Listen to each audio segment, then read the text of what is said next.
भ्रष्टाचार की नित नई ऊंचाइयों की ओर अग्रसर रीवा जिले में एक और भ्रष्टाचार का मामला उजागर हुआ है। इस बार आरोप किसी और ने नहीं बल्कि संबंधित विभाग के ही कर्मचारियों और संविदाकारों ने अपने ही अधिकारी पर लगाए हैं।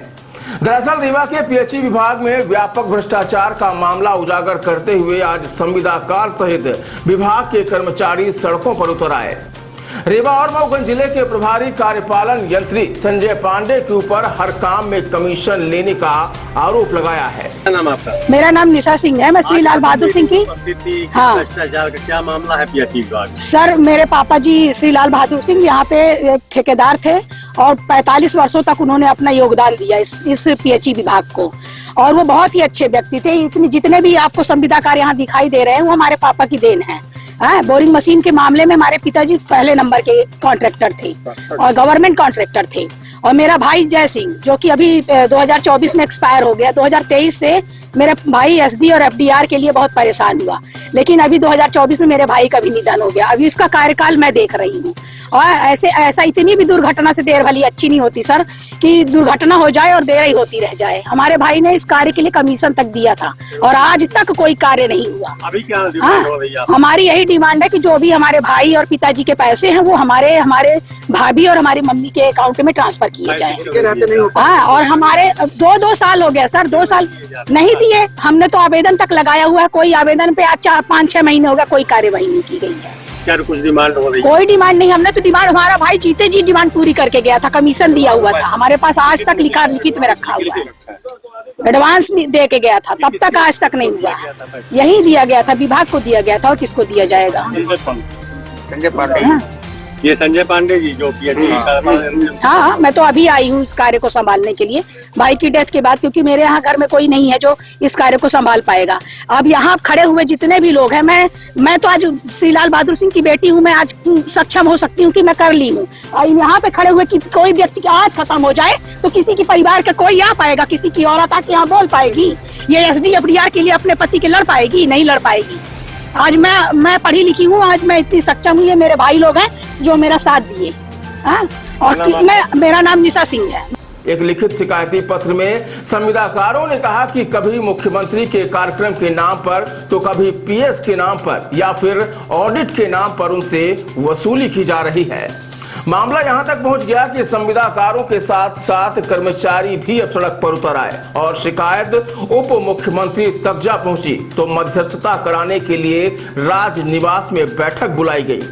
हालांकि इस विवादित मामले में उप मुख्यमंत्री तो नहीं पहुंचे, लेकिन उनके निज सचिव राजीव तिवारी ने बंद कमरे में समझाइश देने का प्रयास किया, लेकिन बंद कमरे के अंदर भी भ्रष्टाचार का शोर शराबा इतना था कि आवाज बाहर पहुंचने लगी। हालांकि इस संबंध में कार्यपालन यंत्री ने उल्टा आरोप लगाने वालों को ही झूठा करार दे दिया, लेकिन संविदाकार के साथ कर्मचारियों का सड़क पर उतरना कुछ अलग ही संदेश दे रहा है। पीएचई में भ्रष्टाचार का आरोप लगाते हुए आज आप लोगों को मुख्यमंत्री तक को हवाले कराना पड़ा, क्या मामला क्या हुआ? ये निश्चित रूप से हमारे रीवा डिवीजन में संजय पांडे जी जो कार्यपालन यंत्री के पद पर पदस्थ हैं, हम लोग प्रभारी कार्यपालन यंत्री के, वो मूल उनका पद एसडीओ है, तो 2 साल से हम लोग उनकी कार्यशैली को झेल रहे हैं। हमने देखा कि कोई भी काम हो उनसे केवल आदमी बात कर ले, कोई काम हो नहीं सकता। सारे जिले के जो काम है वो आपकी पदस्थापना की वजह से पूरे जो है तो कार्य प्रभावित है। किसी का भुगतान नहीं हो रहा है, किसी का डेप्थ एक्सटेंशन का काम लटका हुआ है, किसी की ड्राइंग अप्रूवल का काम लटका हुआ है, किसी की पाइप जो एक्सपेंशन होना है उसके पत्र नहीं जा रहे हैं सीपेट को, उसका कार्य रुका हुआ है। इस तरह से अन्य कई काम रुके हुए हैं। और भ्रष्टाचार की जो आपने बात करी, तो भ्रष्टाचार तो निश्चित रूप से चरम पर है। अब वो हम एक एक चीज उसको खोलें तो वो अच्छा नहीं है, परंतु भ्रष्टाचार पूरी तरह से अब चरम पर है अपने डिवीजन में। ऐसा कभी नहीं हुआ, इस तरह का कभी माहौल नहीं रहा। और जो उनका इस डिवीजन में आतंक है, उस आतंक से तो ना कोई कर्मचारी बचे हैं ना कोई ठेकेदार बचे हैं। सब कोई भयभीत हैं, सब कोई आतंक के उससे हैं। कई 2-3 ठेकेदार तो हार्ट अटैक आ गया, मृत्यु तक उनकी हो गई, और उनके आज तक 2-2 साल हो गए, 1.5 साल हो गए, उनके तक क्लेम नहीं निकल पा रहे हैं, उनकी जो बिल आज तक नहीं लग पा रही है, उनके भुगतान नहीं हो पा रहे हैं। ऐसी स्थितियां निर्मित हैं। जब विभाग की बात सड़क तक आ ही गई है तो बता दीजिए किस तरह से पैसे की मांग की जाती है जो कि आपने आवेदन में दिया? देखिए, उसमें फिर अपन इसको इसलिए नहीं कर सकते, आप ऑफलाइन जब बात करेंगे तो अपन उसको भी बता देंगे। तो उसमें कई लोगों के नाम ले लेके पैसे की डिमांड आती है। तो इसको आप ऑन द कैमरा हम बात नहीं कर सकते हैं, क्योंकि हम लोग एक सिस्टम से बंधे हुए हैं, हम लोगों को काम करना है, हम लोगों को आपका जो आपके पत्र में लिखा हुआ है बिल्कुल पीएस के नाम पर मुख्यमंत्री के कार्यक्रम के नाम बिल्कुल बिल्कुल बिल्कुल बिल्कुल बिल्कुल के नाम पर बिल्कुल आप लोगों से वसूली की जाती है, बिल्कुल। तो आप लोग ये पैसा कहाँ से देते हैं? अब वो पैसे हमको नहीं देते तो इसीलिए तो काम रुकता है। काम रुकता क्यों है भाई? यदि 5% की डिमांड हुई, हम 5% नहीं फिलअप कर रहे हैं तो हमारे पेमेंट नहीं होगा, हमारी एमबी बिल बन के नहीं आएगा, ओटीपी नहीं जाएगी, इसलिए आप लोग देते हैं। जी मजबूरी है। मजबूरी है, नहीं करेंगे तो भुगतान नहीं होगा। और देने के बाद भी चलो एक सिस्टम बना लो, आपको इतना चाहिए, ठीक है, हम आपको उतना किसी तरह से कर्जा काट के, किसी से मांग के, ब्याज में लेके, खेत बेच के, जो कुछ भी पूर्वजों का मिला है उसको भी बेच के यदि आपको दें तो भी काम हो जाए, इस बात की कोई गारंटी नहीं। दरअसल हर घर मीठा जल पहुंचाने के लिए मध्य प्रदेश सरकार द्वारा नल जल योजना शुरू की गई, लेकिन समयावधि पूर्ण होने के बाद भी जमीनी स्तर पर कार्य नहीं हुआ। जिन संविदाकारों ने काम किया उनका भुगतान नहीं हो रहा है। बता दें कि सरकार की इस योजना पर भ्रष्टाचार की शिकायत मऊगंज जिले के नईगढ़ी की एक महिला के द्वारा की गई थी। इसके बाद यह चिंगारी पूरे प्रदेश में फैली और जांच का दायरा बढ़ गया, जिसके बाद भ्रष्टाचार की जांच अभी खत्म भी नहीं हुई कि इधर रीवा और मऊगंज के प्रभारी कार्यपालन यंत्री संजय पांडे के ऊपर संविदाकारों एवं कर्मचारियों ने गंभीर आरोप लगा दिए। बताइए, आप इस मीटिंग में उपस्थित थे, क्या संभावना? क्या है, जब से पांडे जी कार्यपालन यंत्री हुए हैं तब से हम लोग 2019 में जब काम किए, उसके बाद एक बिलो अमाउंट की FDR हम लोग जमा करते हैं। हम लोग कम से कम उनसे 25-50 बार मिले कि हम लोग तो अपना एग्रीमेंट तक काम पूरा कर दिए हैं, वो पैसा हमको दे दीजिए। आज तक देने के लिए नहीं तैयार होते हैं। आप लोगों ने भी आप लोगों को तो मिला नहीं, आप लोगों ने दिया जी, कमीशन के रूप में दिया या फिर? नहीं, मैंने FDR जमा किया था। वो मेरी रिलीज हो जाना चाहिए, हम ही बस के नहीं, सभी ठेकेदारों की, पर हो गया रखते हैं।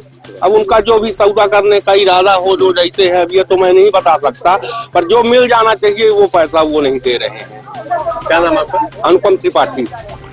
माना जा रहा है कि अब यदि शिकायतकर्ताओं के आरोप सही माने गए तो सवाल उठता है कि मुख्यमंत्री के कार्यक्रम सहित अन्य राजनीतिक आयोजन क्या भ्रष्टाचार की राशि से आयोजित होते हैं? क्या इसी कारण शासन की बहुआयामी योजना धरातल पर दिखाई नहीं दे रही है? फिलहाल शासन की इस योजना से रीवा जिले में 321 ग्राम पंचायत और मऊगंज के 214 ग्राम पंचायत प्रभावित होने वाले हैं।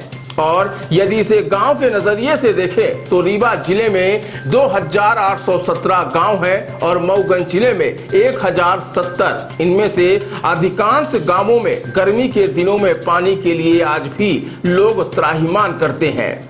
फिलहाल अब देखना यह है कि आज राजनिवास में हुई बैठक के बाद कार्रवाई की गाज कार्यपालन यंत्री पर गिरती है या फिर भ्रष्टाचार की शिकायतों पर विराम लग जाता है। सर, संविदाकारों सहित आपके कर्मचारियों ने आप पर आरोप लगाया है कि आप अनधिकृत रूप से लोग उनसे पैसे की मांग करते हैं और काम पर ध्यान नहीं देते, काम पूर्ण नहीं हुए, उनके ऊपर दबाव की स्थिति निर्मित रहती है। क्या मामला है? नहीं, ऐसी कोई भी बात नहीं है। और किसी के भी कार्य जो नियमतः और समय सीमा में उनके कागजात पूरे होते हैं, मेरे स्तर पर कभी भी उसको 24 से 48 घंटे में कहीं कोई विलम्ब नहीं होता है। लोग अब ये आरोप लगाने वालों से पूछेंगे कि समस्या उनकी है, लेकिन मेरे स्तर पर कभी भी किसी का काम बाधित नहीं, ना संविदाकार और ना ही कर्मचारी। जो उन्होंने आवेदन दिया है कि मुख्यमंत्री के कार्यक्रम के नाम पर पैसे मांगे जाते हैं, प्रश्न ही नहीं उठता, विभागीय आदित प्रश्न ही नहीं उठता, पीएस के नाम पर प्रश्न ही नहीं उठता। तो क्या अभी जो मीटिंग चली उसमें आपके सीधे संवाद हुए, उसमें भी आपके ऊपर आरोप लगाया गया कि ऐसा झूठे हैं? नहीं, मैं आरोप लगाने वाले की सोच उसकी है, मैं उसमें कोई टिप्पणी नहीं करूंगा, लेकिन मेरे स्तर पर कहीं भी कोई ऐसी प्रक्रिया है ही नहीं। सर, ठेकेदार तो ठीक है, लेकिन आपके कर्मचारी स्वयं कर्मचारी पूरे जिले में 250 कर्मचारी हैं। अगर 10-20 कर्मचारी जिन्होंने कार्य नहीं किया और उनके ऊपर कोई अनुशासनात्मक कार्रवाई हुई शासन स्तर से और मेरे स्तर से, तो अगर वो उसमें पीड़ित हैं और वो कोई आरोप लगाते हैं तो उसको सामने आके बताएं कि उस आरोप की किस बात की समस्या है। अगर आपसे बता रहे हैं तो मैं उस पर क्या टिप्पणी करूँ? सर, हर घर नल वो मीठा जल योजना की जो बात हो रही है और दिसंबर तक पूर्ण करने की क्या स्थिति है और क्या पुनरीक्षित योजनाएं मध्य प्रदेश शासन से रीवा जिले की और मऊगंज जिले की, दोनों ही जिले की स्वीकृत हो गई हैं और इनके प्रथम चरण के कार्य जिनके पूर्ण करना था वो इस क्या कहते हैं जिन्होंने पूर्ण कर लिया है संविदाकार ने, उनकी सहमति के आधार पर शासन ने उनको आदेशित किया हुआ है और उनको एक समय सीमा दिया हुआ है दिसंबर 2025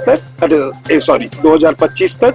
और जिन संविदाकारों ने अपनी सहमति नहीं दिया था और जिन संविदाकारों का कार्य अत्यंत कम स्थिति में था वहां पे निविदाएं भी लगाई गई हैं और निविदाओं के माध्यम से और जो संविदाकार कार्य करने की सहमति दी जिसको शासन ने स्वीकृत दिया उसके आधार पर सभी को ये कार्य हम इसको दिसंबर तक कार्य पूरा करेंगे और जनवरी फरवरी मार्च में इसका ट्रायल रन पूरा करके संबंधित ग्राम पंचायत को हस्तांतरण की पूरे लक्ष्य लेके कार्य करेंगे। क्या आपको ऐसा लगता है कि ये इस तरह की स्थिति में 3 महीने में कार्य हो सकेंगे? 100% होगा।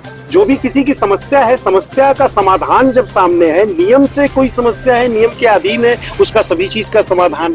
और मेरी अपनी परिधि में मुझे जो शासन ने अधिकार दिया है उस परिधि में किसी की समस्या का समाधान मेरी सीमा में न होने का प्रश्न ही नहीं उठता है। आपके खिलाफ ये नाराजगी क्यों है? किसी व्यक्ति की नाराजगी के लिए क्या टिप्पणी? अगर उसको कोई समस्या मुझसे व्यक्तिगत है तो व्यक्तिगत मिल सकता है। क्या अगर किसी मेरे व्यवहार से अगर किसी को कहीं कोई तकलीफ है तो वो मुझे बता सकता है, तब उस पर मैं कोई बात करूं।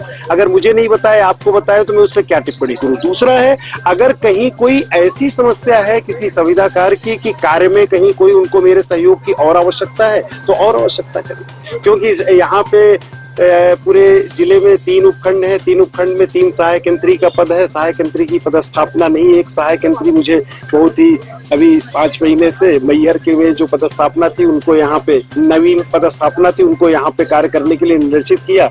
हमें जो जिले में 27 उपयंत्रियों का पद है उसमें से हमें 9 नए उपयंत्री मिल गए हैं, उनसे मैं कार्य लेना प्रारंभ किया हूँ। तो पूरी उम्मीद है, पूरी टीम लगन से और जो संविदाकारों की अपनी जो शासकीय परिधि में जो शासकीय कार्य से संबंधित समस्या है उसका निदान सारा कुछ है, स्वयं आके मिले और सामने बात करें, उसका समय सीमा में निदान है। धन्यवाद।